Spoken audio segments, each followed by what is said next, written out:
Welcome everyone again to the BATTASS Podcast, the Batman the Animated Series Show podcast. My name is Clay McCormack, and with me is... Sean Murphy, your willing assistant. Rather than unwilling. I wouldn't call you an assistant. Yes, you would. No, I wouldn't. And we are here to talk about, once again, we're talking about Batman the Animated Series. And this week, or I guess it's technically not week because we're dropping these all at the same time. So this hour of your day, we're going to be talking about Feet of Clay, parts 1 and 2, which is the first appearance of Clayface in this series. Mm-hmm.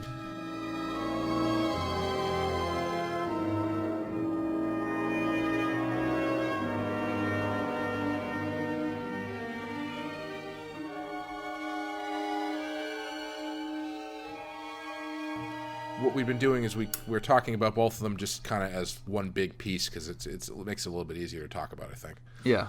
And part 1 has a story by Marv Wolfman and Michael Reeves, teleplay by Marv Wolfman, directed by Dick Seabass. Part 2 has story by Marv Wolfman and Michael Reeves, teleplay by Michael Reeves. And in it, Bruce Wayne is framed for the attempted murder of Lucius Fox.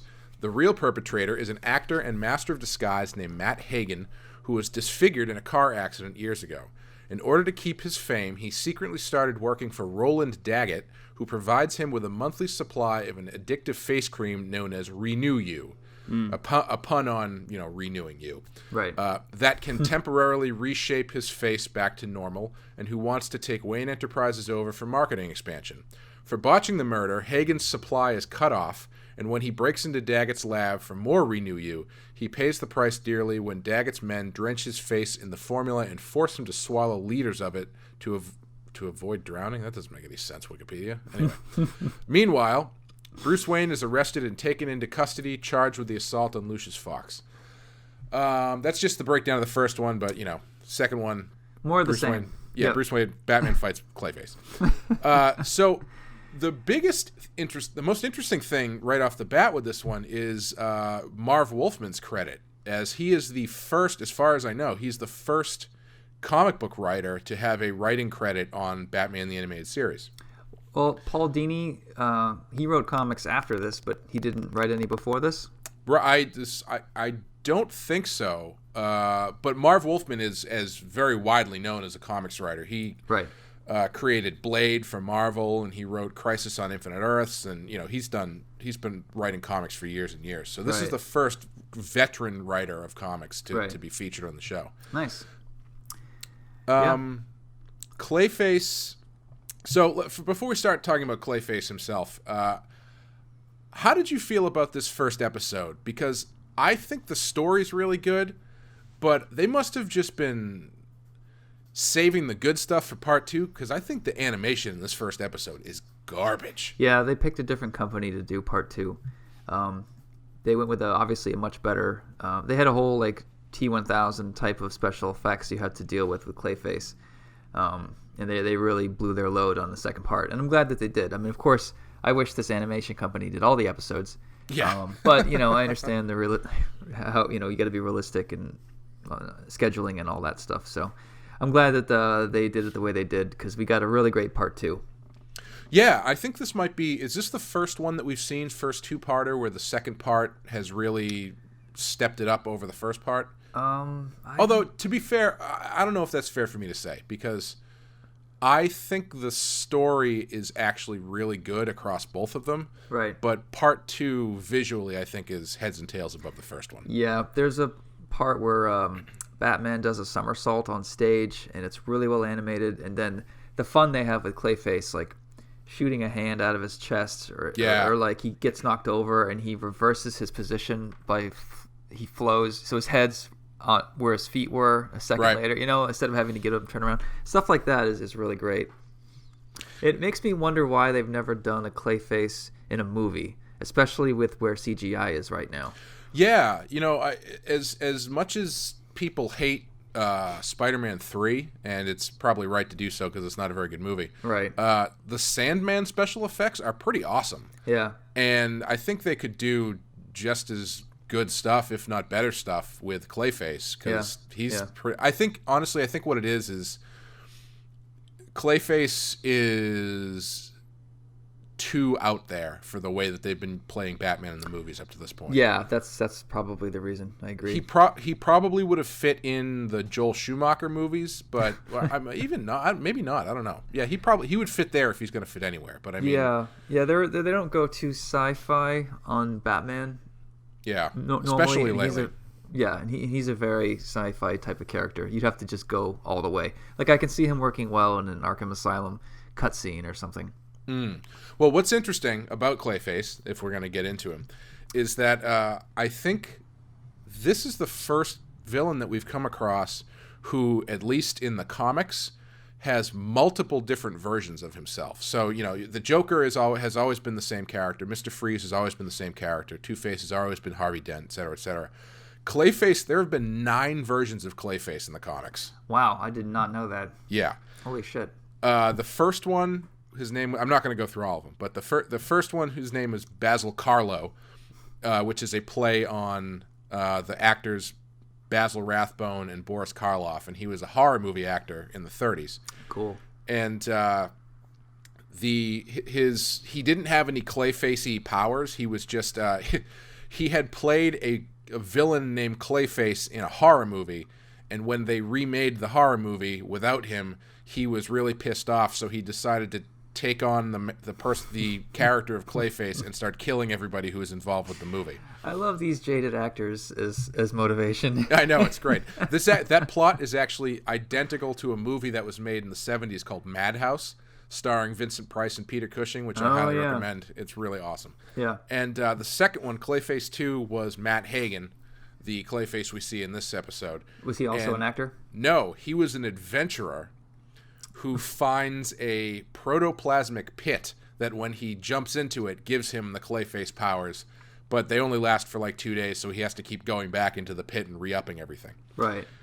Clayface 3 was named Preston Payne, and he didn't have Clayface powers either. Well, he sort of did, but only a little bit. But his main thing was that he had this weird disease that made his face and skin all melty and weird and gross. Mm-hmm. So he had to create this superpowered exoskeleton for himself, and he kind of had to like vent off disease energy or something, so he had to touch other people that would then melt and kill them in order to stave off the thing that was killing him. It's really weird. So we have 3 different origins for Clayface superpowers. Yeah. Is there something about getting these powers that just automatically turns you to a life of crime? Well, yeah, you're in a comic book, so it's either a good guy or a bad guy. Well, what if this guy had a fourth way he had gotten some Clayface disease, and he's walking down the street, and Batman just tackles him, and he just takes him to jail, and the guy hasn't even done anything yet. And Batman's like, no, you're the next Clayface. I'm sure it's only a matter of time. You mean like Clayface profiling? Yeah. It's really hard to be a man of clay in Gotham these days. I know. But after that, they even there was a female Clayface, and then there was a team of Clayfaces called the Mud Pack, and then there were that's actually kind of clever. Mud Pack, that's cool. Yeah, there was one of them that was the son of the female Clayface in Clayface 3. So it's really fascinating to me that there have been so many different versions of this character. At a certain point, I think specifically like post Crisis on Infinite Earths, everybody, all of the Clayfaces had Clayface powers. So they retconned Basil Karlo, Matt Hagen, and Clayface 3 that they all had the shape-shifting powers. So it's like the heritage of the character. But it's I find it really interesting that they've gone. He's kind of like a muddy Green Lantern, where it just goes from different person to person, and he gets the Clayface power to make things with his mind. A muddy Green Lantern. But thankfully for the show, I think they did what they do well on the show, where they take a couple different versions of the character, pick and choose what they like, and kind of distill it down into a one. Yeah. Ultimate version, like what they did with Mr. Freeze. Yeah, I think that's the nice thing about other media taking control of comics. Mm-hmm. So a movie or a cartoon, as much as comic readers complain, I think that's their natural state. It's just to complain. I feel like movies in animation, they do stream out or filter out a lot of the crap that comics have collected over decades. and they managed to stick to the workable bullet points rather than try to please everybody. And I think they did a good job of streamlining him here. I think the problem with Clayface for me as a purist is I love the character and the motivation and the tragedy of this like Errol Flynn druggie basically going through this this drama. I can see why the temptation would be to just turn it into a monster movie and focus in on his crazy superpowers, but I feel like it's better when they let his character stuff shine through and not overwhelm it with special effects, so to say. Yeah, definitely. I think this episode I thought was very well written. Well, these two episodes I thought were really well written. Yeah. Specifically, if we're just looking at the first episode, I really like the structure of the first episode because even though you've got sort of Batman doing his own thing and Matt Hagen doing his own thing, and they're very tangentially related, and it allowed these things to happen concurrently, and it wasn't just Batman knocked him into some acid or something like that. It was you actually had Batman doing some detective work trying to clear Bruce Wayne's name after being framed for murder. Yeah, and the Matt Hagen thing was kind of its own thing, but they're all part of the same larger story. And I thought it was it felt kind of unique as far as the way this show has been structured so far. Yeah. What did you think of the Radar, the guy with the headphones or whatever? Yeah. He was a very Dick Tracy style villain. Yeah. But I noticed when Batman was in the Batplane and he was changing his voice to a woman's voice, pretending to be the police, that the woman actually spoke a little faster than Batman spoke. It's always bugged me. Ever since I was 12, I don't know why that's bugged me. Well, it's because of the compression filter that he's using in the Batwing, and it's it speeds. I don't know. I have no idea. But that whole sequence, everything with that whole sequence, I thought was terrible. Yeah, I mean, grabbing him with these claws, like you could have just snapped that dude in half, and luckily he fell. He dropped him into a tree or a pool or something, right? After flying the Batwing into a underground car tunnel. Yeah. No hazard there, Batman. Yeah, how big is that thing supposed to be, or how small is that thing supposed to be? Yeah. Yeah, and the animation just looked really bad in that whole sequence. It was really stiff, and throughout the whole thing, it felt really stiff. I mean, that first sequence where Lucius Fox goes to hand off those papers to who he thinks is Bruce Wayne, and Batman shows up, and that first Batman fight was really. It looked like people playing a video game and not knowing what the controls were. Yeah. Batman shooting straight up in the air and running around in circles. Yeah. Typical Halo newbie move. Or where the AI bad guys are waiting for you to engage them, so they're just sort of standing there doing nothing, but you're not doing anything, so it's just kind of like dead time until one of you throws a punch. I know. I hate when that happens. Yeah, man. I thought that sequence where he was tracking that guy down got a little intense. I mean, a little over the top, Batman. There's a lot of collateral damage and risk that you went through. If you wanted to scare the hell out of the guy, as far as I know, you're pretty good at popping out of shadows and or threatening to dump diseased water on top of people's heads. Yeah, and it's I didn't really think it needed that stuff either, because I mean Batman in this episode is a little bit more detective Batman. So I don't know if he needed to go that far over the top with it, like you're saying. I mean, he could have just jumped on the top of the guy's car and or something, and pulled him out and done it face to face or something. Something totally. a little bit more personal and Batman. Yeah. The face to Clayface. Hey. So that one of the things that we had talked about previously, we get into whether or not things would or wouldn't work in comics. Do you think that Batwing scene would work any better in a comic? Because usually the mentality is that stuff with movement doesn't really work as well in comics, but that scene may as well not have movement because the animation is crap. But it's so over the top that, do you think that would play any better if they did it in a comic? I think I could make it work. One thing that the mechanism he uses to grab the guy looks like the front of an ant, the way that it shears things in half. I would have designed something that looks like it's meant to hold a human safely, at least, or had the guy, hanging off of a cord on the back. Like I could see it working. But Yeah. a lot of the reasons why that scene bugged me was because, like you said, the size of the plane compared to the tunnel, the animation was not great. The guy just, falls and lands on a roof. I mean, there's a lot of stuff that I think could have been a lot better that you could have cleaned up in a comic. How about you? Yeah. I think what you would gain from doing it in a comic is you could lean a little bit more on spectacular single images. Mm-hmm. So like the idea of flying the Batwing through a underground tunnel doesn't really realize that great when you have to figure out the physics of it and an animation thing. Right. But if you had like one really awesome shot of the Batwing, 3 feet above a bunch of cars flying through I bet that would be really cool. Yeah. That could be really interesting. Yeah. Yeah. Especially if they set up that the guy was afraid of heights or something first. Yeah. What do you think about Clayface when he forms tools? It seems like he can form metal and wood and lobster claws. Yeah, I thought that was kind of weird. I assumed... Well, I guess they established that he can make clothes that have different colors on them. That's true. So I guess you could say that it's just... Yeah. It's not literally metal. It's just made to look like metal. Right. But the color and everything, huh? Yeah. I don't know. I think it's... Well, so Yeah. if I was going to do Clayface now, I think I would almost... I love the idea of this drug going out and being tested on multiple humans. And I like the idea that there were 9 different Clayfaces because you could see like a test group every one of them gets sick with this Clayface, disease or whatever. And they each have a slightly different take on that disease.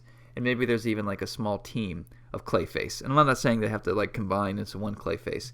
But what if they each had different elements of clay? Like one guy could form ceramic because ceramic is basically dirt.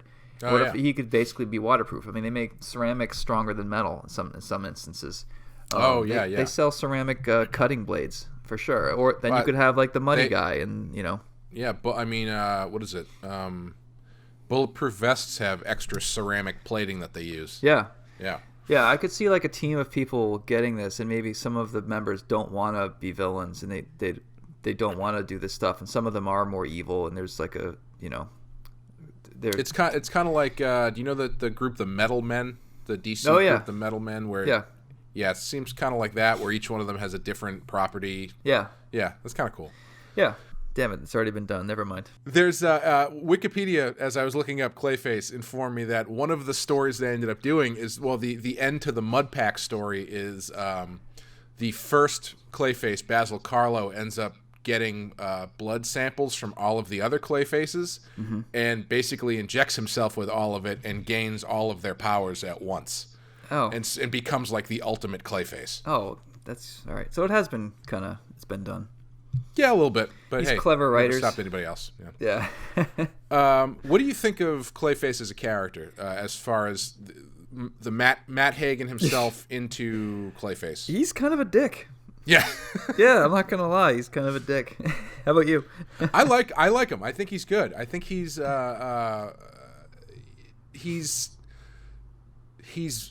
like that they start him as this vain actor who's just trying to keep his job, maintain his career, which then leads him down the path of having to be in debt to this, evil Daggett, or I don't know what you would call him, industrialist, I guess. Right. Which then, after he gets overloaded with the stuff, he's it kind of drives him crazy, but it kind of doesn't. It's like that line where he's realizes he now has the power to get revenge, sort of thing. Mm-hmm. And I think what makes it work, and this is one of the things that makes it work, and this is something I've noticed they do in the show, and I really appreciate, is the newer villains, or at least the villains who are created in the course of the show. When Batman encounters them for the first time, they play Batman where he kind of gives them the benefit of the doubt a little bit. Yeah. Where he's not, in this one especially, where when Clayface grabs that hitman that Daggett sends out to kill Lucius Fox at the hospital. When Batman starts to fight him on the roof, he's not hitting him. He's just kind of dodging everything. And then at a certain point, Clayface gets tired and he can't do anything. And Batman doesn't like punch him. He just kind of goes, "Wow, you're getting tired, so you just can't. You can't keep that up. That's kind of cool." He's more fascinated by him, and then he kind of gives him the benefit of the doubt that maybe this guy isn't entirely bad. And I really like that they give Batman that trait too. Yeah. I'm trying to imagine. I love the scene at the end where Batman takes all these VHS tapes and prepares the fight scene, and he's going to basically undo Clayface emotionally by showing him all these roles he was in. What gave Batman the impression that would do the trick to attack I have no him? Idea. Like to attack him psychologically. Like what was the clue there? Like how did he know that would be the thing? That's what I'm curious about. Yeah, I don't know. That's a good question. I mean, I guess you could, if you wanted to really string a line that isn't explicitly said, you could draw a line between him seeing how he gets overtired by changing faces. But I don't know. That's a good question. I mean, maybe it's him playing on his vanity and knowing that changing faces or changing what makeup is overtires him and stuff. I don't know. That's a good question. Well, that guy, so Clayface's stand-in. I like that character a lot because he's sort of what gives Clayface his humanity. Because this guy is not a criminal. He seems very nice. He cares about Matt a lot. I would even suggest there might be a gay relationship there. That's very subtle, and I'm not just trying to be funny. Like I think that's actually not an interesting way to go with this. Yeah. I mean, they don't lean into it that much, but I mean, you definitely could connect those dots if you wanted to. If Batman had contacted that guy, and that guy gave Batman a clue to who Matt Hagen used to be, and he hands Batman these tapes and says, "These will do the trick," something like that. I think that scene should be in there. And now that you say that, I think that's a missing scene, and I think that would really tie the story together really nicely, because that character you're talking about, he kind of disappears after a certain point. Yeah. And he shows up in the very last scene as he's saying bye to Matt because he thinks he's dead. Yeah. But there's no real resolution there as far as his character arc goes. And I mean, the idea that they would give a third tertiary character in a kids cartoon show in the early 90s like a full character arc is probably asking too much, but it's definitely, I think you're right. I think there's one scene there that could definitely tie everything together really nicely. Yeah for sure, man. I love in the roles he was in, like he was a conquistador, he was a World War I soldier. He looks like Kurt Russell in one. I don't know why, I just think of Errol Flynn for this guy. He definitely they definitely kind of give him that sort of thing. I believe Basil Karlo in the comics was created modeled after Lon Chaney, as he was known as the Man of 1,000 Faces. Right. But it's sort of taking that idea of it's obviously taking that idea of being unrecognizable in these different characters and turning it into a literal transformation. It's a cool idea. I mean, any character that can change forms is always fun, especially in a animated TV show. Yeah. Have there been? Oh, sorry. Go ahead. I was going to ask when he first had the operation that made him need Daggett's formula. Was he injured, or was he just having plastic surgery, or what was the cause? He was in a car accident, I think. Oh, okay. Yeah. Oh, that's another thing that they do that I thought is actually kind of unique. I don't think that they've done this yet, where in a two-parter they don't give you the origin of of Hagen's situation until the second episode. So they start the first episode with him already working for Daggett, already addicted to this stuff, and you don't find out what the deal with that is at all until the second episode. Yeah, that's a good point. What do you think of Daggett as a character? I don't know. He's fine. I mean, he serves his purpose. He's kind of a little thinly drawn. I used to get mixed up between him and Rupert Thorne. I actually, until I saw the character, I in my head I was thinking that he was Rupert Thorne. Right. because I don't think he comes back again. Maybe he does. I don't know, but he's kind of thinly drawn and kind of generic, but he does the job, I guess. Well, Daggett, I've always liked Daggett. Maybe it's just the voice actor. I think that guy's really good. Oh yeah, he's great. And I can see the need for a business person that's a villain, but has never really been caught, kind of like a Donald Trump type. Yeah. But not as over the top. But I've always liked Daggett for some reason, and I think he's been in. Was he in the Crime Alley episode? Yeah, I'm looking at it right now. He shows up in 5 episodes. I think. And there's also a movie. I think a Batwoman animated movie.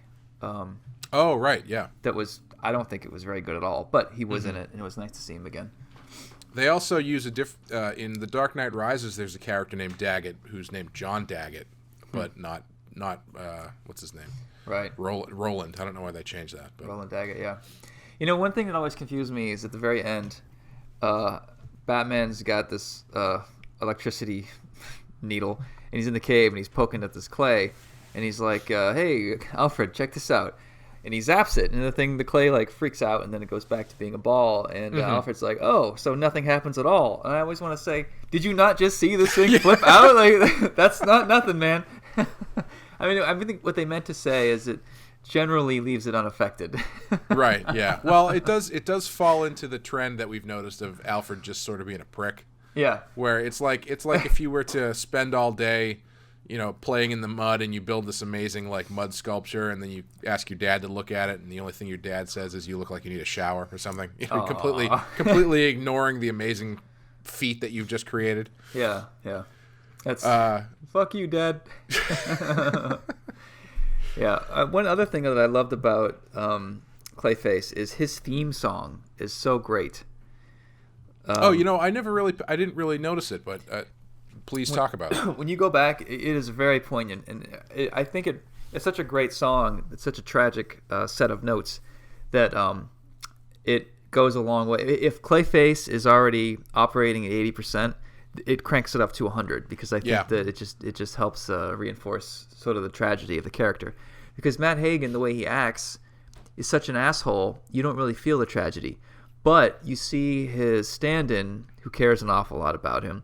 And then in another episode, he's dating this girl who works in a lab by a cliff, and she's in love with him, or his character at least. And, he gets watered down and when he falls in the ocean, and they play the music again. And I just thought it was a really great way. I'm wondering how much of the tragedy I felt was due to the writing, the animation, the mythology of it, or just the music, Right. I was just going to say, do you think Clayface is a tragic character, or do you think he's tragic by proxy, or by the way that the people around him react to him? Yeah, I mean, what I'm saying, I guess, is it's tragic by proxy. What do you think?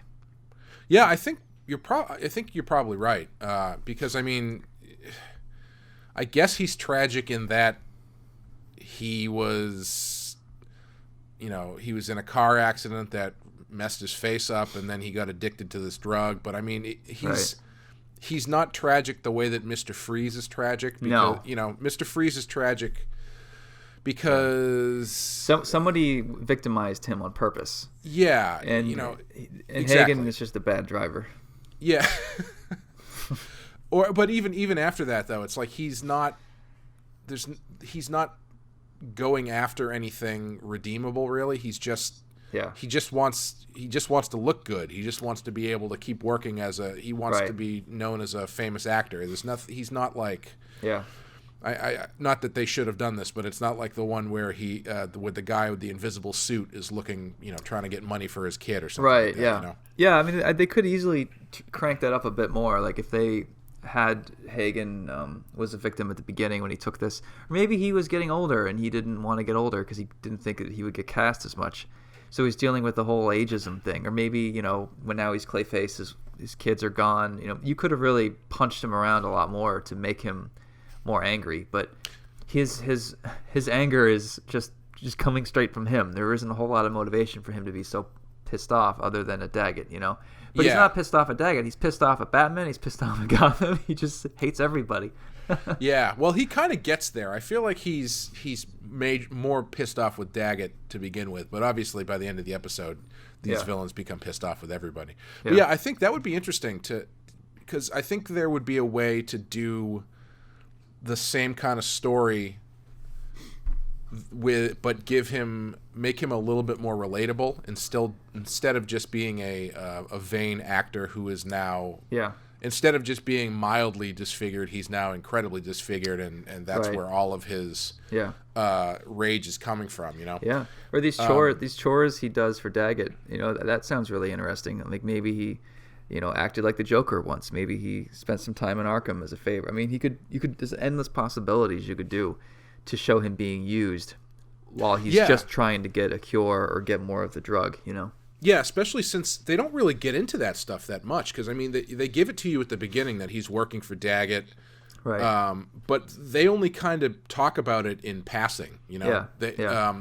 But, yeah, if he were working for Daggett to the point where he's been, he really doesn't want to do it anymore, but he's too deep in this to get out now, that kind of thing. Yeah, that would be great. That would be really interesting, yeah. Yeah, I would love that. That's a great take. And obviously it's a kid's show. They only have 44 minutes or whatever to do it.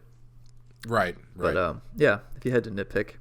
The thing that I was impressed in this episode with both of these is they need to describe the mechanics of owning a corporation to kids. For example, like Lucius Fosk, he's the CEO. What is that? Well, he runs the company. Was into Bruce's company? Well, yeah, but companies are. And then they're talking about stock exchange and buying out shareholders, and then they use phrases like I need their distribution, or they mention some stuff that's kind of over the head of the average 12-year-old, which is the age I was when this came out. Right. But listening to it now, I thought it was pretty good because it all kind of makes sense too. Like it holds up for adults, even if kids don't understand it. It didn't treat them like kids. Right. Yeah, and I mean that's one of the strengths of the show in general is I think that they're not really playing to kids. They are, but they're playing a little bit higher than most shows usually do. Yeah. Yeah. Shit. What was I gonna say? I think. Usually this stuff bothers me more, but in this one I don't think it bothers me that much. Did you feel like the actual the secondary plot there of Wayne being framed and stuff? Did you think that got tied up like really, loosely? Oh yeah, I'm glad you brought that up. Hey, Master Bruce, what should I tell the cops? They keep showing up to arrest you. Oh, well, tell them. You can just tell the cops he's not home and they'll just go away. Yeah. Gee, I can see why Gotham has collected all this crime after all these years, if that's the MO of GCPD. Yeah, and the scene at the end where Clayface is freaking out and doing the T-1000 thing where he's turning into all the different forms that he's taken. Yeah. And he just also happens to turn into Bruce Wayne when the cops happen to be there. And they're like, that is clearly what happened. Yeah. And it would... That's a lot more plausible, I guess, than Bruce Wayne actually doing it. And then even at the end, when in that final Summer Gleason report, she's just like, I think they the point where they drop in on her is her being like, and Daggett will be serving 30 years in prison or something like that. Where there's no point in the show where he gets arrested. Yeah. Or even there's really no proof that he did anything. Just the Clayface shows up on that TV show and jumps him. Yeah. I mean, is assaulting Batman a crime? I mean, it's assault, I guess. Does Batman press charges, though? Yeah, he presses charges by pressing his fist into your face. Yeah, I don't know. I can't see Batman going down to the local precinct and be like, hey, you'll never believe this, but Clayface attacked me. I want him arrested immediately. I need to file a report, please. Oh, yeah, that's the voice to use. He was totally a douchebag. I was just trying to help him. I like his movies. I've been here for 3 hours and no one has helped me yet. And you're also out of cucumber water. This is why I take the law into my own hands, because honestly, there's really understaffed here, and I have places to be. Oh God, this can go on forever. Oh boy. Just wait till we get to the Bane episodes. Oh man. Luckily, Bane in this sounds like a Russian Mexican accent. Yeah, I was going to say the Bane voice in the cartoon is unfortunately different than the Bane voice in the movie. Yeah. Before we leave the Bruce Wayne getting arrested, would you think Bruce Wayne would allow himself to get arrested? I want to. Well, I guess it depends on the situation. I mean, well, I guess. This one's kind of an interesting case because I don't see how he could have got out of there without making a scene and making it look worse than it already did. But at the same time, is he like banking on the? I mean, he's a bajillionaire. Of course, I guess he's just gonna pay bail no matter what. Right. He should have just answered the door and be like, "Can I just write you a check now?" I mean, but he's wanted for assault or attempted murder. Do they let you go off on bail for that? I mean, it seems like with his resources, he would be a flight risk. Oh, absolutely. Yeah, no, he would be, what is it, remanded right. or something like that? Yeah. Not to bring the crashing truth of adult reality on this kids show, but the other argument I could see happening is... also, kids swallowing a bunch of makeup will not turn you into a giant shape-shifting monster, so... But the other thing is, I mean, you really can't in a kid's show have the main character, who's a good guy, buck the police and be like, nope, I'm not just going to let myself get arrested. Fuck that. I mean, you do want to answer law and order. So I could see the argument for like, well, it's a kid's show. Bruce Wayne should go in and acknowledge the law and go through due process. But if this was a Nolan movie, I feel like he would just lie and say he was in China and then be able to operate freely in Gotham for as long as he needed, you know? Yeah, I think there would definitely be. Well, I was actually thinking about that in the first scene when Lucius gets knocked out and then just happens to say it was Bruce Wayne when the cops show up. Right. Because I was thinking, oh, well, that's interesting because technically Bruce Wayne doesn't have an alibi because he's currently there as Batman. Right. But I'm sure that Batman has that shit in place for every single night he's out. Yeah, he's got like a robot Bruce in every. Or a blow-up Bruce. He has a different member of the ballet that he invites over, and she passes out before he goes out to make it look like that he was there. I forgot that happened. Which one was that? I guess. Well, there's no passing out, but he does pull shit like that. Yeah. Where he's on the boat with the entire ballet team in Dark Knight or whatever. Oh, and they all watch him leave though. Like they're all in on it, right? They're not. I don't think they're in on it, but they're just all. They don't care because they're just having fun with Alfred. I thought they watched him leave, and they're like, okay, like they were in on the secret, and like, well, we won't tell anybody, woo, and that was that. So they know he's Batman. Yeah. I was gonna say it is either is it the best pickup line or is it the worst pickup line? For that matter, if you got a city with Clayface on the loose, if I ever got arrested or accused of anything, I would just say it was Clayface acting like me. Yes. Seems like a pretty convenient alibi. Sure, pal. Whatever you say. What did you think of the look of Clayface? Like, just the general design of him? Because I noticed that they rework him when they go to the new Batman and Robin Adventures or whatever, and I think it's a case of pushing him where he didn't need to be pushed, because I think his design is pretty great. Yeah. I mean, I felt it was very similar anyway. I mean, they took out a lot of the line work to make it easier for animators. Yeah. But I don't know what that really gets you other than making it easy for animators.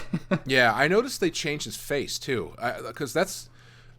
I mean, oddly enough, for a giant mud monster, his face is the best part of it, because it's very expressive and it has a very clear sculpt to it and stuff. Yeah. And I thought that the rework kind of lost a little bit of that character. Yeah, I think you might be right. The only time they really used him was the episode where he had a daughter type of character. Oh, really? I know they do. Oh, man. I remember there being a really great episode with him in Batman Beyond, where I can't remember exactly what happens, but Batman has to go down and they tracks him back to some underground thing where he's become like... he's so old that he's become like fossilized as part of the bedrock of Gotham City or something. It was really cool. Oh, cool. Maybe we'll get there one day. I don't know. Yeah. I mean, the way we're recording these, we take a lot of breaks, so. Yeah. I mean, we started before Trump, and now here we are, like 6 episodes later. It'll be a nice recap for people, for us at least. Yes, yeah. But I mean, I think that's about it. Do you want to? Do you have anything? What's the part that you would draw if you could? Well, I think you kind of covered it with the bat plane. Yeah, I didn't know if there's something else specific that you had for that. Yeah, man, I don't know. I mean, honestly, Clayface, I have him in my Batman comic, and I've only drawn him once or twice, and I feel like I need more practice. It's funny because a character like that, you think it would be easy, but it's a lot harder than you think. Yeah. I don't know what it is, or with you, for me anyway. Like, I don't feel like I've gotten the character down until I'm an issue into it, at least. How do you feel about that? Yeah, I feel the same way generally because especially I don't know how much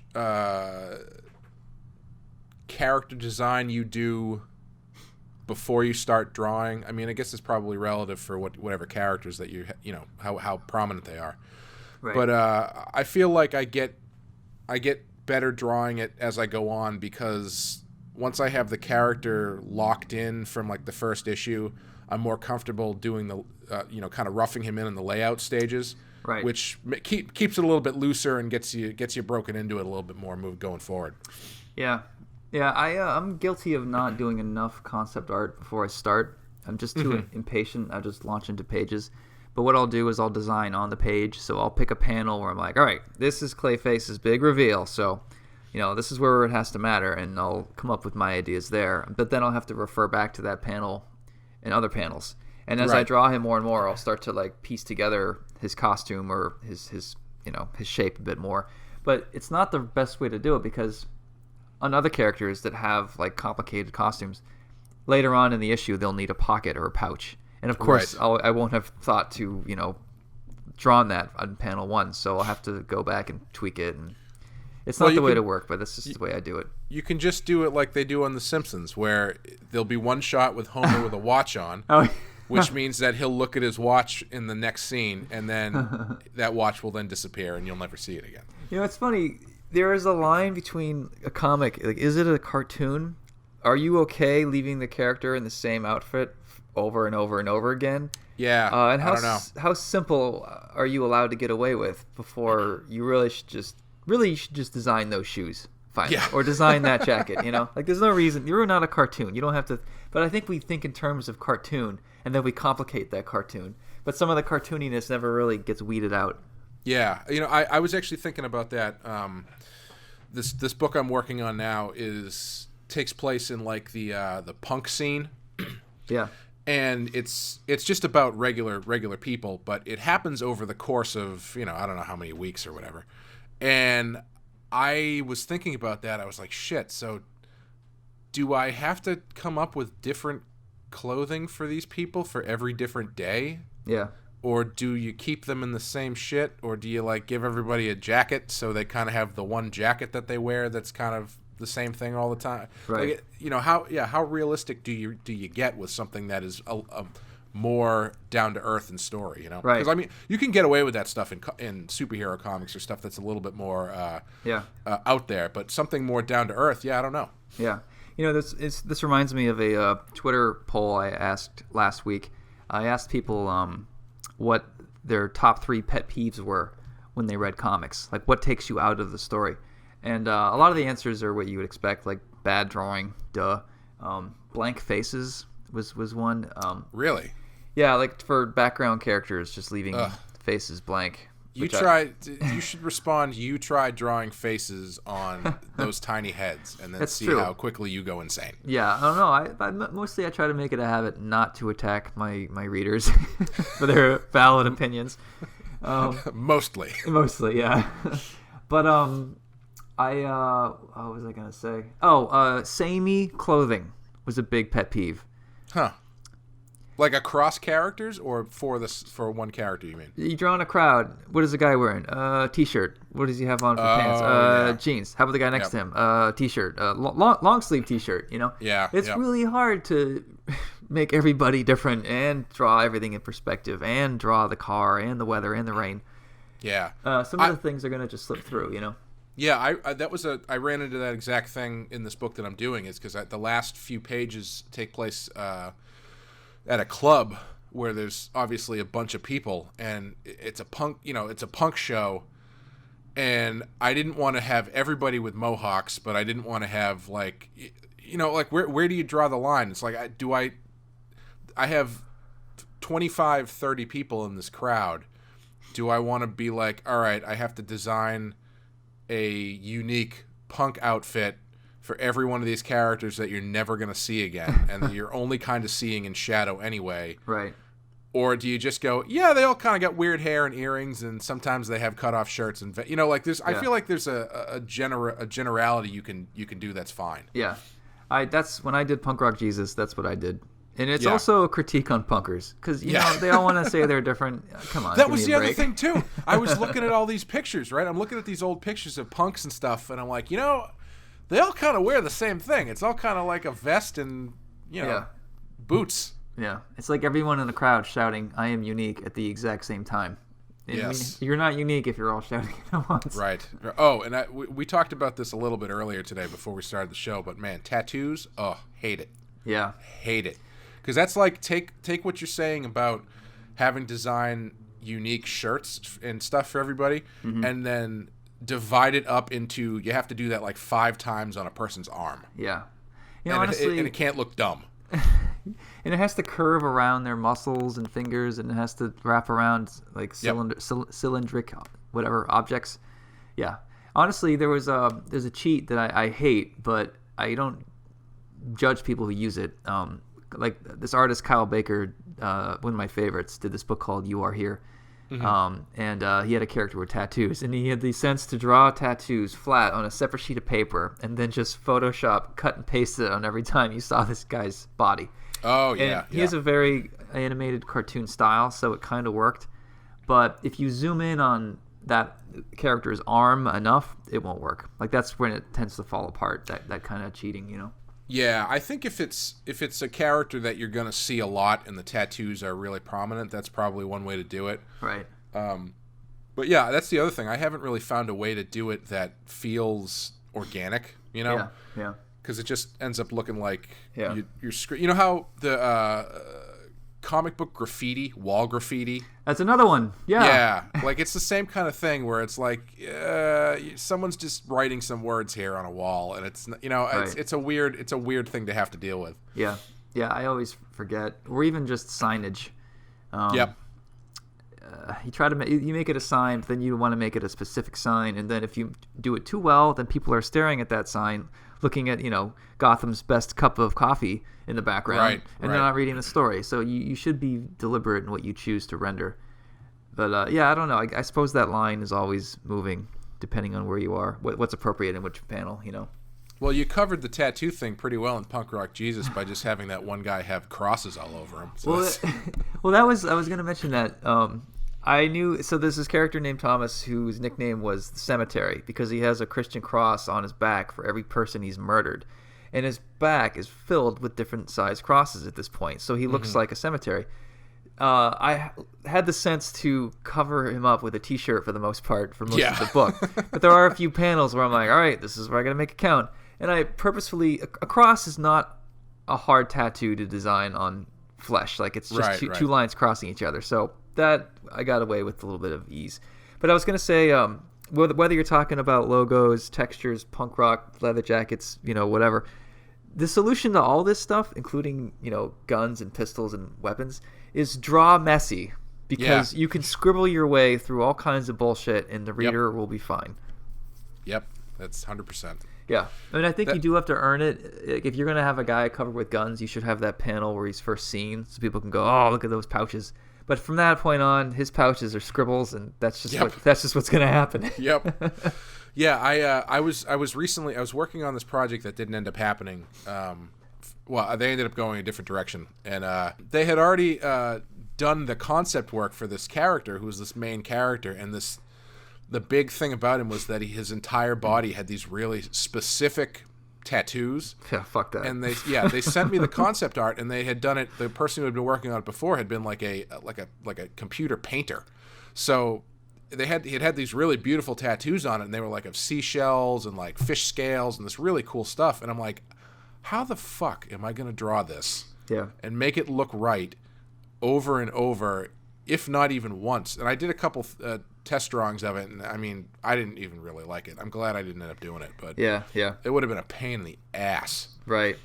Yeah, it's funny because you get to those characters and you're wondering how much work are you willing to put into this character every time you have to draw them.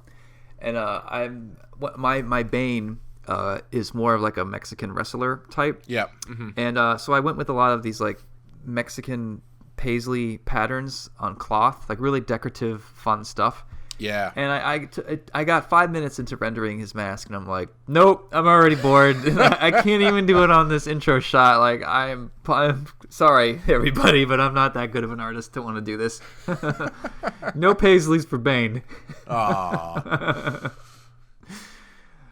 I think I gave him a few to give him an impression, but I'm not going to spend all night Yeah, well, on with that one, too, you get your close-up shot, you get the detail in, and you're not going to see most of that stuff from far away anyway, right? Yeah. So, yeah. Well, that's the thing. That's one thing that I was going to ask you about.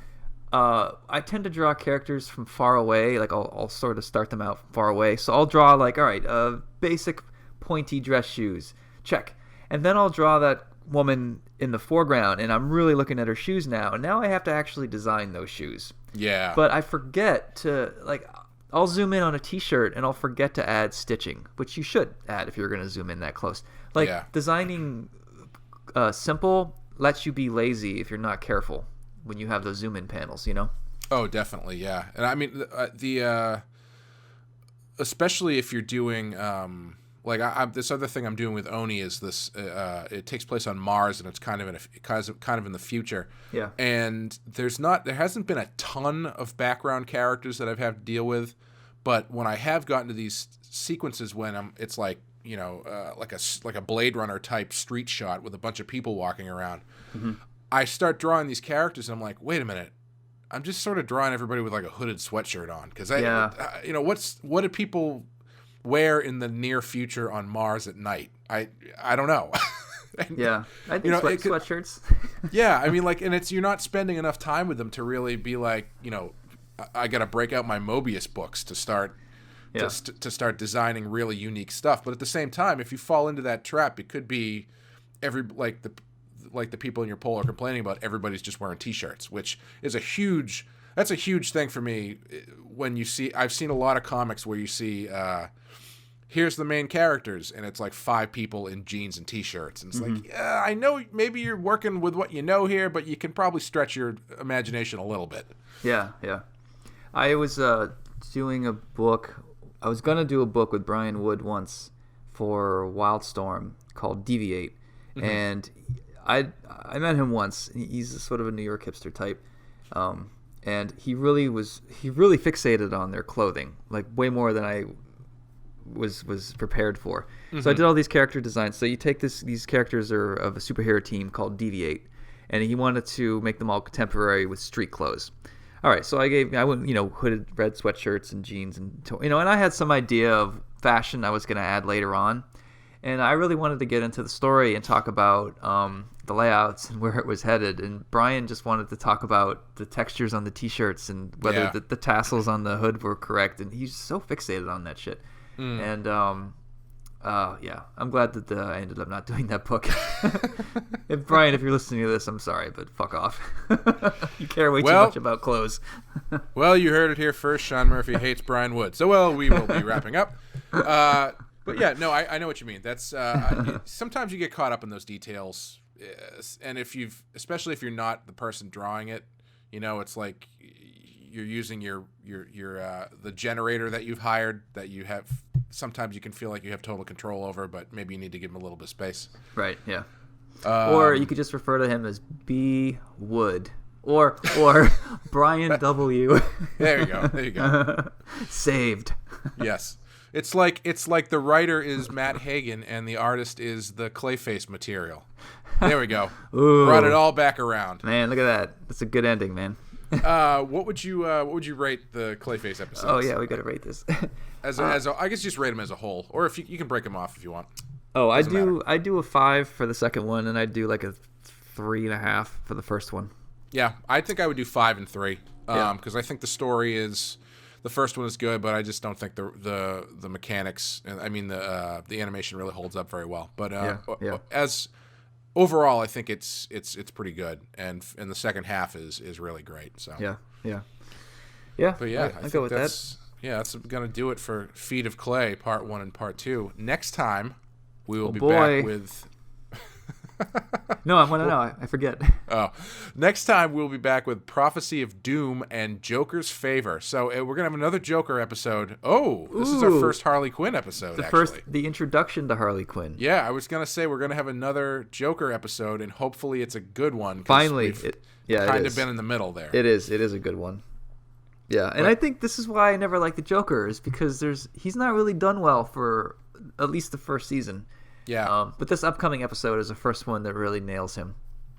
Well, yeah, I think we talked about a little bit before how it's the pre-existing characters kind of they haven't really found a way into a lot of them, and Harley Quinn seems to be the way that they find to define the Joker, and it works really well. Yeah.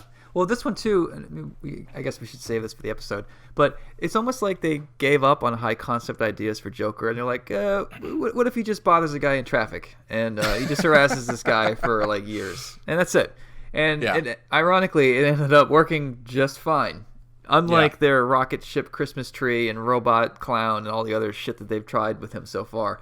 All they had to do was sort of not make it so high concept, and then they started to get it.